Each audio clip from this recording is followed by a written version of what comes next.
एक बार की बात है। प्राचीन भारत की हरी भरी घाटियों में बसे एक छोटे से गांव में रवि नाम का एक दयालु व्यक्ति रहता था। रवि अपनी उदारता और करुणा के लिए दूर दूर तक जाना जाता था। वह किसी भी जरूरतमंद की मदद करने से कभी नहीं हिचकिचाता था, चाहे समय या परिस्थिति कोई भी हो। रवि की दयालुता के काम इतने मशहूर हो गए कि आसपास के गांवों से लोग अक्सर उसकी मदद और सलाह लेने आते थे। चाहे भूखे को खाना देना हो, बेघरों को आश्रय देना हो या बस मुसीबत में फंसे लोगों की बात सुननी हो, रवि हमेशा उनके साथ रहता था।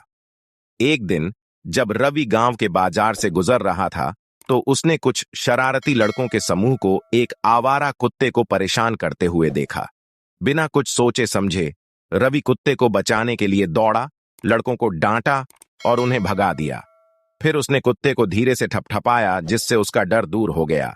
रवि की दयालुता को देखकर एक बूढ़ा अराशी जो दूर से देख रहा था उसके पास आया। रवि, ऋषि ने कहा, तुम्हारा दिल वाकई शुद्ध है, लेकिन बहुत ज्यादा अच्छा बनने से सावधान रहो।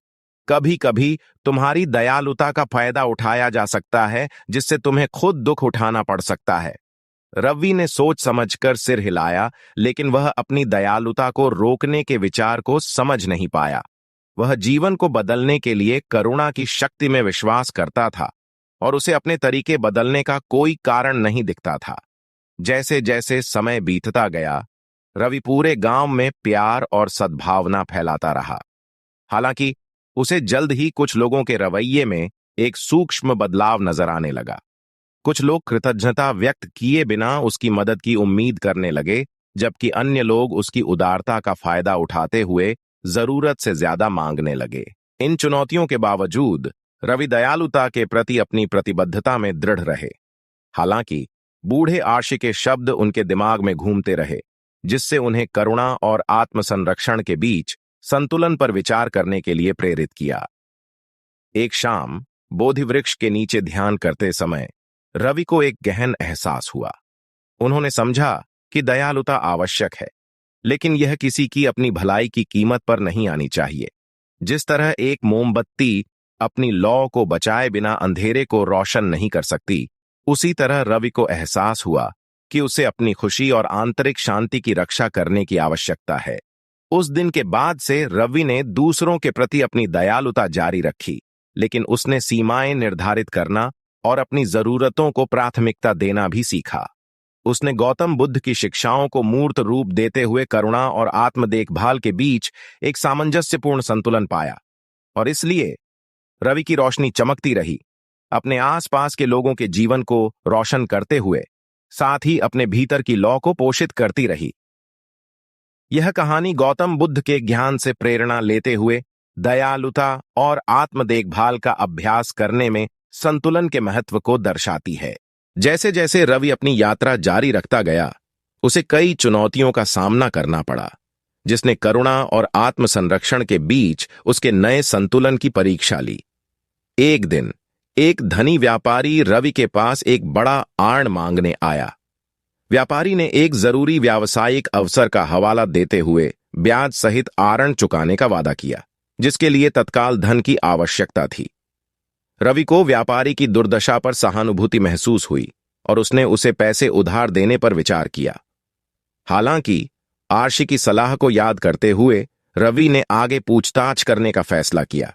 उसने पाया कि व्यापारी का लापरवाही से खर्च करने और बकाया आर्ण चुकाने का इतिहास रहा है।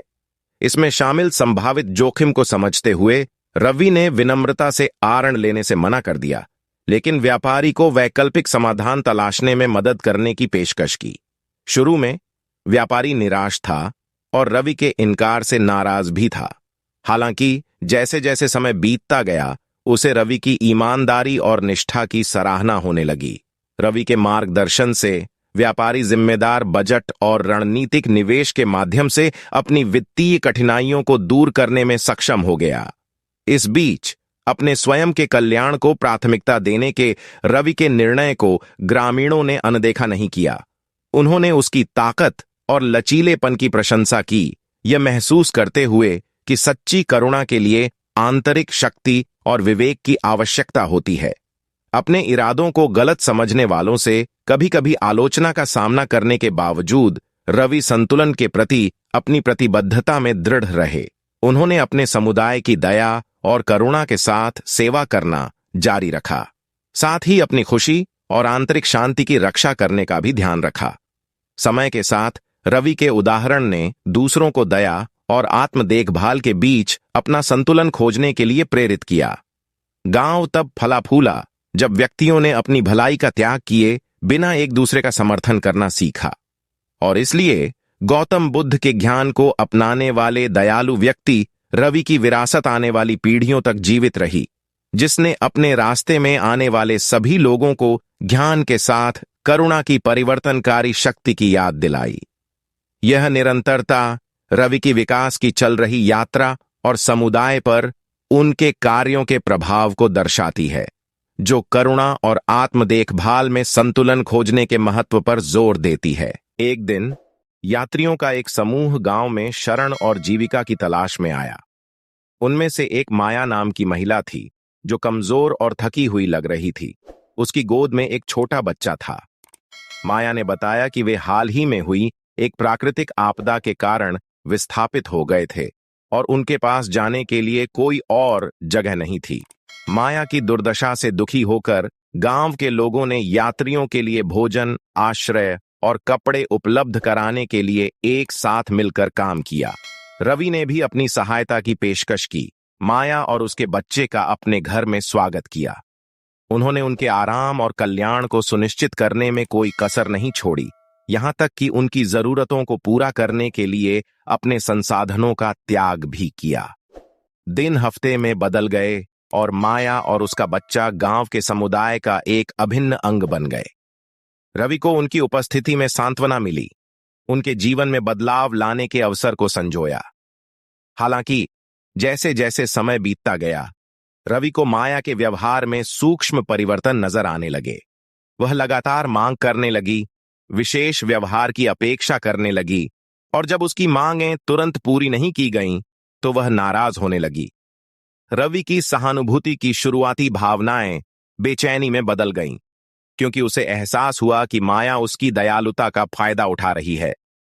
इस स्थिति को और अधिक परेशान किए बिना कैसे संबोधित किया जाए, इस बारे में अनिश्चित, रवि ने मार्गदर्शन के लिए गौतम बुद्ध की शिक्षाओं की ओर रुख किया। उन्होंने विवेक के साथ करुणा की अवधारणा पर विचार किया, यह समझते हुए कि सच्ची दयालुता के लिए सहानुभूति और ज्ञान दोनों की आवश्यकता होती है। अपने साहस को जुटाते हुए रवि ने माया के व्यवहार के बारे में अपनी चिंताओं को व्यक्त करते हुए ईमानदारी और करुणा के साथ उससे संपर्क किया। उसे आश्चर्य हुआ कि माया फूट फूट कर रोने लगी। उसने अपने संघर्षों की गहराई और एक बार फिर से त्याग दिए जाने के डर को प्रकट किया।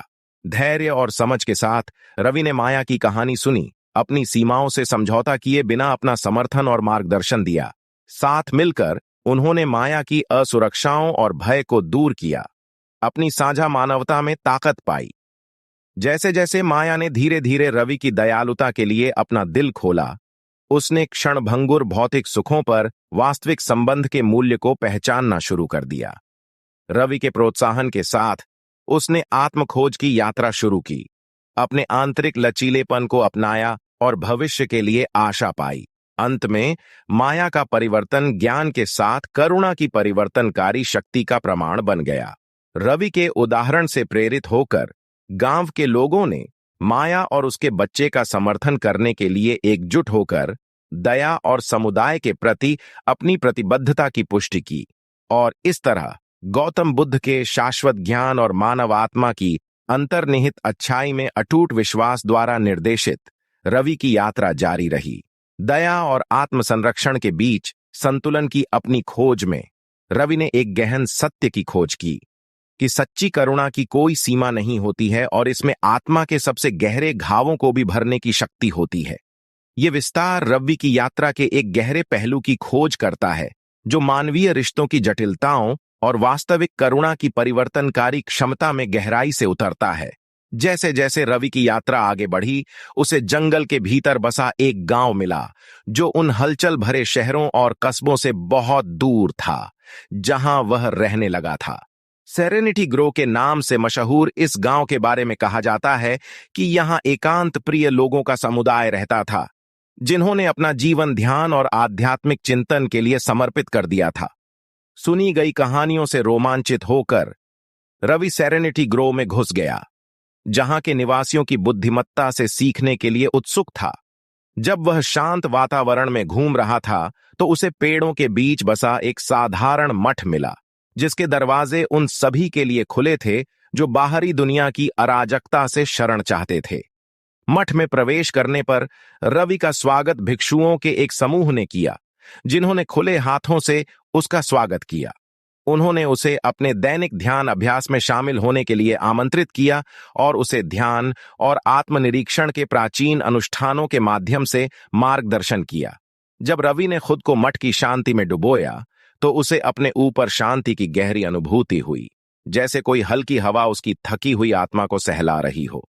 वह सेरेनिटी ग्रो में जीवन की सादगी पर आश्चर्यचकित थे, जहां समय रुका हुआ प्रतीत होता था और दुनिया की चिंताएं महत्वहीन हो जाती थीं। इसके बाद के दिनों में रवि भिक्षुओं के साथ गहन वार्तालाप में लगे रहे, उनकी शिक्षाओं और अंतर्दृष्टि को आत्मसात करने के लिए उत्सुक थे। उन्होंने सभी चीजों की नश्वरता, जीवन की परस्पर संबद्धता और बाहरी दुनिया की अराजकता के बीच आंतरिक सद्भाव की खेती के महत्व के बारे में सीखा। फिर भी सेरेनिटी ग्रो की शांति के बीच रवि को अपने भीतर बढ़ती बेचैनी का एहसास होने लगा। उन्होंने महसूस किया कि मठ में उन्हें सांत्वना तो मिली है, लेकिन वे उन जिम्मेदारियों और चुनौतियों से बच नहीं सकते जो इसके दायरे से बाहर उनका इंतजार कर रही थीं। जब उन्होंने भिक्षुओं के साथ अपनी चिंताओं को साझा किया, तो उन्होंने करुणा और समझ के साथ सुना, उन्हें गौतम बुद्ध के शाश्वत ज्ञान में निहित मार्गदर्शन प्रदान किया। उन्होंने उन्हें याद दिलाया कि सच्ची शांति केवल उनके अपने दिल की गहराई में ही पाई जा सकती है, चाहे उनके आसपास की परिस्थितियां कैसी भी हों। उनके शब्दों से प्रेरित होकर रवि ने सेरेनिटी ग्रो को अलविदा कहने और बाहरी दुनिया में लौटने का कठिन निर्णय लिया। वह जानते थे कि उनकी यात्रा अभी खत्म नहीं हुई है और उनका कर्तव्य है कि वे उन लोगों के साथ अपने सीखे हुए सबक साझा करें, जो अभी भी अंधेरे में भटक रहे हैं। कृतज्ञता से भरे हृदय और ज्ञान से नवीनीकृत मन के साथ रवि एक बार फिर आगे बढ़े, करुणा के शाश्वत प्रकाश और दुनिया में बदलाव लाने के अटूट संकल्प से निर्देशित। और इस तरह गौतम बुद्ध की शाश्वत शिक्षाओं और दुख से ऊपर उठकर जीवन की अराजकता के बीच शांति पाने की मानवीय भावना की असीम क्षमता से प्रेरित होकर रवि की यात्रा जारी रही। यह विस्तार आध्यात्मिक चिंतन के लिए समर्पित एक समुदाय के साथ रवि की मुलाकात और उनके जीवन के तरीके से प्राप्त अंतर्दृष्टि का पता लगाता है। यह बाहरी चुनौतियों के बीच आंतरिक शांति पाने और ज्ञान और समझ की शाश्वत खोज के महत्व पर जोर देता है। रवि आगे बढ़ते हुए एक व्यस्त शहर के बाहरी इलाके में एक चहल पहल भरे बाजार में जा पहुंचा। इस अराजक गतिविधि के बीच उसने सड़क के किनारे अकेली बैठी एक छोटी लड़की को देखा। उसके फटे पुराने कपड़े उसे मुश्किल से कड़ी धूप से बचा रहे थे। एक सौम्य मुस्कान के साथ उसके पास पहुंचकर रवि ने पूछा कि क्या वह ठीक है। आंखों में आंसू के साथ लड़की ने बताया कि उसने अपने माता पिता को खो दिया है और उसके पास जाने के लिए कोई जगह नहीं है। उसकी दुर्दशा से प्रभावित होकर रवि ने उसे मदद का हाथ बढ़ाया और उसे रहने के लिए एक सुरक्षित जगह ढूंढने का वादा किया। साथ में वे शहर की भीड़-भाड़ वाली सड़कों पर लोगों की भीड़ और शोरगुल के बीच से गुजरे। रास्ते में रवि ने अपनी यात्रा की कहानियां और रास्ते में सीखे गए सबक साझा किए, जिससे लड़की के दिल में उम्मीद जगी। अंत में वे अनाथ बच्चों के लिए एक स्थानीय आश्रय में पहुंचे, जहां रवि ने सुनिश्चित किया कि लड़की को वह देखभाल और सहायता मिले जिसकी उसे सख्त जरूरत थी। जब वह उसे विदा कर रहा था, तो वह यह जानकर संतुष्टि की भावना से खुद को रोक नहीं पाया कि उसने उसके जीवन में कुछ बदलाव किया है। फिर भी जब वह बाजार की ओर वापस लौटा, तो रवि अपने भीतर के खालीपन की भावना को दूर नहीं कर सका।